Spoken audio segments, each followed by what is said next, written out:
Still in the year 2022, the richest people, or billionaires in the United States, will be dominated by men. Surprisingly, Forbes took out a list of 400 wealthiest people in the United States, and women are holding their ground on the list. Around 56 women successfully made their name on the list, including Lynda, Resnick, and Judy, who share a fortune of $1 billion with their husbands. In today's video, we will be talking about the richest woman in the United States. So do not forget to like, share, and subscribe to our channel, and press the bell icon to get notified about our videos. Since 2020, the numbers have risen by more than $100 billion. Keeping her position at the top one, Alice Walton is still the richest woman in the United States. Currently, the Walmart heiress is estimated to have a net worth of $67.9 billion. Nobody has surpassed the heiress, as they kept the position of the richest woman in the United States for 7 years now. Last year, Walmart stocks increased up to 13%, which made the billionaire $5.6 billion richer. Amazon's CEO Jeff Bezos' ex-wife Mackenzie Scott has been right after Alice Walton for the past 2 years. Even though she donated $8.6 billion, she increased her net worth from $1.5 billion to $8.6 billion in just a year, due to the rapid increase of Amazon stocks. Every passing year, the richest are getting even richer than before. This could be seen in the 2021 Forbes list of the richest, where more than half of the people got richer in 2022. In this list, the most interesting person who drastically got richer was Abigail Johnson, the chief executive of Fidelity Investments. Surprisingly, her net worth increased from $10 billion to $25.2 billion in just a year. She has had a strong performance in asset management, which made her company grow from $1.3 trillion to $4.2 trillion in less than a year. After this huge jump was the widow of the most famous Steve Jobs, Lawrence Powell Jobs, who is currently the founder of Emerson Collective. She was able to get a spot on the list because of the jump in the stocks of Amazon and Disney, with an increase of 66% and 53% respectively. Although the number of women on the list has not changed, there are some replacements from last year, 3 being newcomers, and 1 making a comeback on the list. On the other hand, the index has seen some shocking drops, including Oprah Winfrey, who for the first time in 26 years hasn't made it to the list of 2022. Others who dropped out of the list include Doris Fisher, who is the co-founder of retailer Gap, and the New York siblings Amy Goldman and Diane Kemper. Forbes welcomes a few newcomers, including Melinda French Gates, who got richer through public stock as part of her divorce from her husband, Bill Gates, the co-founder of Microsoft.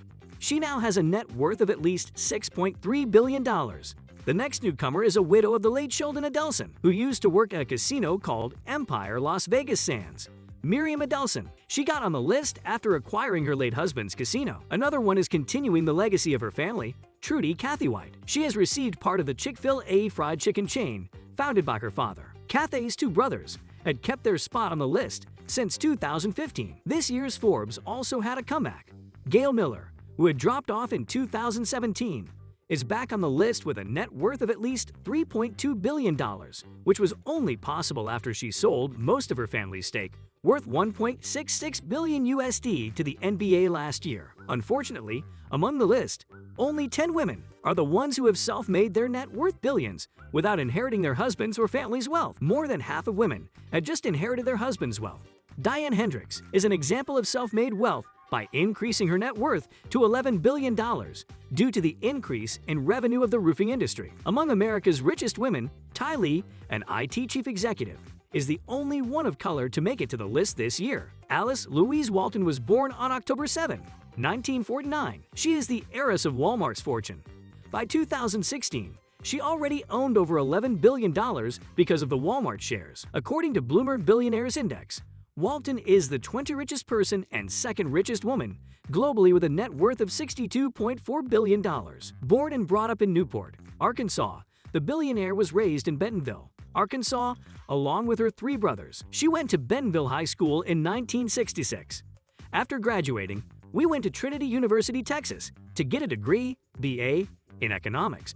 Walton started her career as an equity analyst and manager of money at Arvest Bank Group. Later, she became a broker for the company E.F. Hutton. After some years of experience in the corporate world, she founded Lana Company, an investment bank. In 1988, she was the president, chairwoman, and CEO of this investment bank. In 1998, she helped develop Northwest Arkansas Regional Airport by donating $15 million for the airport's construction. Her company also underwrote a bond of $79.5 million. After seeing her contribution in the making of the airport, To thank her, authorities of the airport named a terminal after her name, Alice L. She also made it to the Arkansas Aviation Hall of Fame in 2001. Everybody must be wondering how the billionaire lives her luxurious life. The billionaire is trying to contribute to the country as much as possible. Being the 20th largest individual contributor in 2004, she donated $2.6 million to an American group for conservative progress. Currently, Walton contributed $200,000 to Mitt Romney's presidential campaign.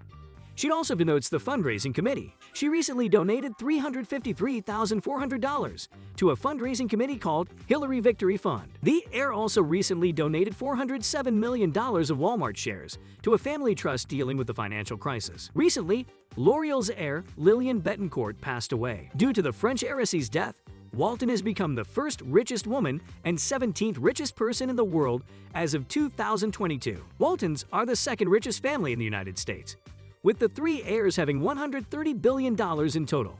Even though most of Walton's personal life is kept private, she can spend most of her time at a rocking W Ranch, where she is seen breeding horses and cooking one of her famous beans and rice for herself and her family. Walton never got the chance to have babies, but she treats her horse trainer, Jesse Lennox, as her child. She has a 4,416-acre Texas ranch with 3 bedrooms and 2 baths facing the beautiful scenery of the river. In New York, she owned a 2-floor condo worth $25 million in 2014. She has repeatedly become the target despite her attempts to use her millions for a good cause by donating to fundraising committees. In addition, many Walmart employees have described her lifestyle as insensitive or ignorant to the problems of the workers of Walmart because of the ongoing pandemic. So, this was all about the richest woman in the United States, but the competition is still neck to neck for the #1 spot. Some other richest women who have their eyes on Alice Walton's spot includes Mackenzie Scott, the second richest woman after Alice Walton, with a net worth of $53 billion, which she acquired by getting awarded 25% of her ex-husband's stake in Amazon. Julia Koch and family are also there. She inherited the business after her husband passed away in 2019. She has a 42% stake in Koch Industries. Next is Jacqueline Mars. The great aunt of the 4 Mars sisters has a net worth of $31.3 billion. She worked in the company for the past 20 years and was on the board until 2016.